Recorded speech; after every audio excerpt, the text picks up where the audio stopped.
Bonjour tout le monde, nous allons aujourd'hui parler de Pneumocystis jirovecii.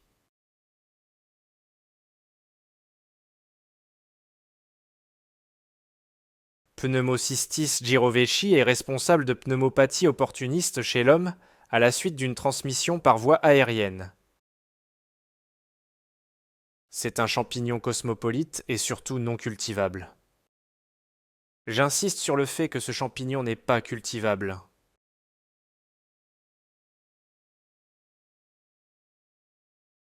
Comme nous l'avons vu, ce champignon est cosmopolite opportuniste. Il est d'ailleurs responsable de l'infection opportuniste la plus fréquente dans les pays développés.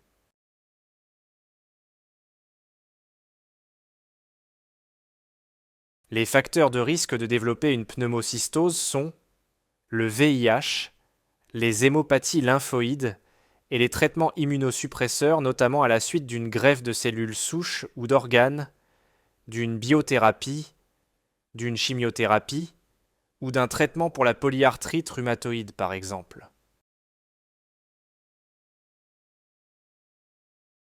Chez les immunocompétents, le portage est généralement transitoire et asymptomatique. Le champignon est ensuite éliminé en quelques jours.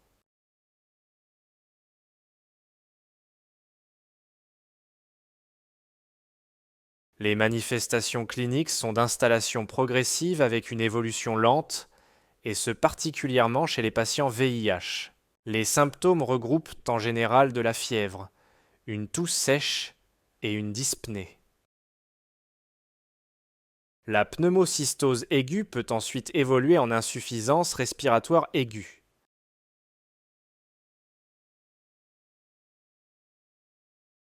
Pour diagnostiquer cette infection, on se sert tout d'abord de l'imagerie, comme d'un scanner thoracique ou d'une radiographie du thorax. Le diagnostic est également biologique et se fait généralement sur un lavage broncho-alvéolaire. Sur ce prélèvement, on réalise un examen direct après une coloration MGG qui permet de mettre en évidence les trophozoïtes et les asques. Les colorations par imprégnation argentique et par le bleu de toluidine sont également utilisées pour l'examen direct. L'examen direct peut également être réalisé par de l'immunofluorescence directe. La PCR est un examen sensible et spécifique. En plus de ces techniques, on peut réaliser un dosage des marqueurs biologiques sériques qui ne permettent pas de confirmer une pneumocystose, mais qui permettent d'orienter le diagnostic. Les bêta-déglucanes nous indiquent une étiologie fongique. Des LDH élevés ainsi qu'une hypoxémie sont souvent observés lors d'une pneumocystose.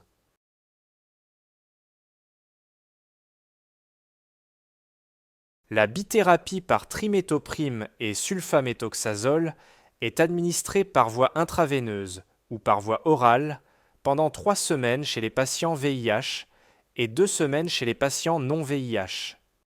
Les effets indésirables de cette antibiothérapie incluent une leucopénie, une anémie, une thrombopénie, de la fièvre, des réactions allergiques cutanées, une hyperkaliémie et une hyponatrémie. Il peut être intéressant d'ajouter de l'acide folinique à ce traitement pour limiter ses effets indésirables et de compléter le traitement par de l'oxygénothérapie et une corticothérapie chez les patients en insuffisance respiratoire. En cas d'allergie, on peut utiliser de la tovacone, de la clindamycine à laquelle on ajoute de la primaquine ou bien de la pentamidine.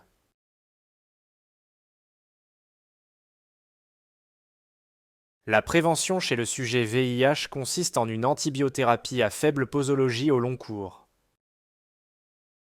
Comme nous l'avons vu, le cotrimoxazole expose à un risque de toxicité hématologique lors d'une prise au long cours, qui peut être prévenue par de l'acide folinique.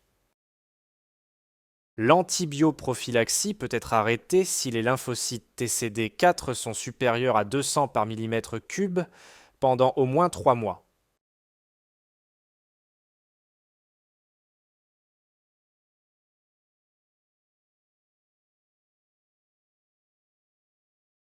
Je vous remercie pour votre attention et vous encourage à élargir vos sources. Je vous souhaite d'excellentes révisions.